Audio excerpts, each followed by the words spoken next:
Cette session, au-delà de son caractère institutionnel, marque un moment crucial dans la gestion de notre pays, car elle engage notre capacité à répondre aux attentes de notre peuple en termes de rétablissement de la paix sur l'ensemble du territoire national, de développement et de prospérité.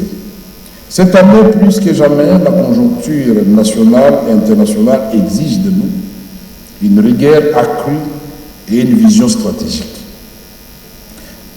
En tant que représentants du peuple, nous avons le devoir de veiller à ce que le budget 2024 reflète une réponse adaptée à ces défis tout en restant centré sur les priorités qui concernent directement nos concitoyens.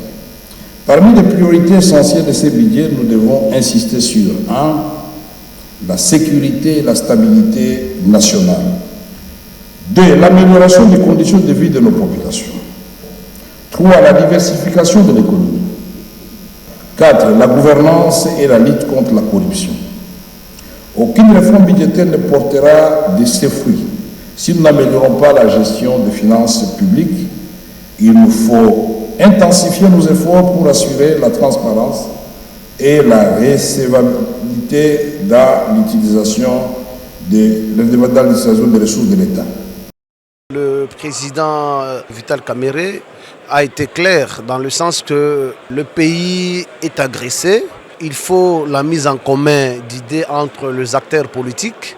Nous, comme institution parlement, nous avons l'obligation également d'accompagner le gouvernement qui est en train de mettre en exergue la vision de son Excellence Monsieur le Président de la République afin de mettre fin à cette guerre. Nous avons apprécié l'accent mis particulièrement sur les questions de la bonne gouvernance, puisque ces sont des questions, une fois bien prises en compte et bien exécutées, notamment par le gouvernement, permettent, n'est-ce pas, également aux députés, qui sont parfois la risée des populations, de ne pas réaliser certaines œuvres qui relèveraient, ou sinon qui relèvent carrément, n'est-ce pas, du gouvernement. Vous savez que le contrôle parlementaire fait que les députés jouent réellement son rôle, que les députés soient respectés. S'il n'y a pas de contrôle parlementaire, le rôle du député national n'existe pas. Nous voulons que demain ou après-demain, comme ça se passe en France, chaque mercredi, les membres du gouvernement défilent à l'Assemblée nationale pour répondre aux préoccupations de la population. Le président, l'honorable Vital Kamerhe, a broussé l'état des lieux de la nation. Il nous a donné quelques devoirs et nous avons suivi avec passion comment il explique et il maîtrise la situation que traverse notre pays et quelques pistes de solutions ont été soulevées. Et nous, de notre côté, comme parlementaires, nous revenons de la base où nous avons eu à passer nos vacances parlementaires. Nous avons ramené quelques desiderata de la population et que nous allons présenter sous forme de rapport parlementaire de vacances. Et donc, nous sommes confiants que les choses vont évoluer. Moi, je suis élu de Kinshasa. Nous avons des problèmes de praticabilité routière et puis nous avons aussi des problèmes d'insécurité surtout, insécurité grandissante au niveau de la ville de Kinshasa. Et on a aussi des problèmes d'embouteillage, d'électricité. Il y a pas mal de problèmes qui gangrènent la ville de Kinshasa. Et je pense que nous allons tabler sur ça. On fera pression au gouvernement pour que la population quinoise et la population de la RDC en général puissent se retrouver. Nous avons salué le fait pour l'honorable président de prendre en compte le rapport de vacances parlementaires et de promettre leur débat en plénière.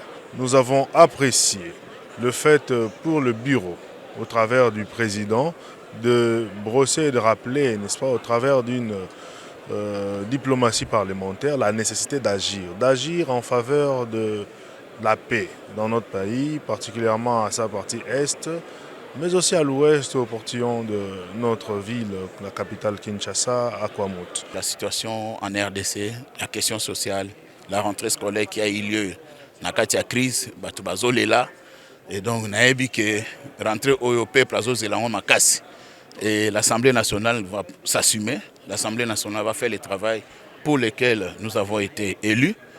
Nous allons accompagner le gouvernement, mais nous aurons un regard examinateur et même interpellateur vis-à-vis les dirigeants pour que la population puisse se retrouver. Le président de l'Assemblée de la Côte d'Ivoire est revenu sur le pas en se solidarisant avec nous parce que ce que les pays voisins font en termes de tueries font mal même à d'autres. On ne peut pas accepter. Et aujourd'hui, le président Vital Kamerhe a mis l'accent sur ces comportements. Il est revenu sur les contrôles parlementaires parce qu'on est élu, on est obligé de regarder ce qui se passe, comment les gouvernements se comportent.